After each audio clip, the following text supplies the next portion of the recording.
অন্য দল আমাকে কি দিবে? আমাকে কি প্রেসিডেন্ট বানাবে? বড় দল একটা এমপি বানাবে? এটা তো আমার দরকার নাই। তা আমি কোন দলকে জিতানো, কোন দলকে ঠকানো, এ নোংরামি আব্বাসীর নাই। জালিয়াতি সনদ বাদ দেন। আলেম ওলামা পীর মাশায়েখ যারা রক্ত দিয়েছে 13 সালের 5ই মে, তাদেরকে কেন ঐক্যমত্য কমিশনের দায়িত্বে রাখেন নাই?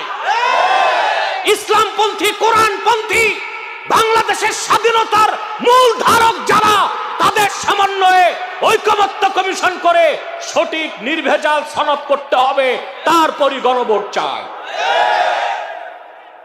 আমার কথা পরিষ্কার। অন্য দল আমাকে কি দিবে? আমাকে কি প্রেসিডেন্ট বানাবে?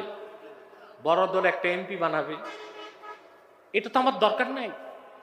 তা আমি কোন দলকে জিতানো, কোন দলকে ঠকানো, এ নোংরামি আব্বাসীর নাই।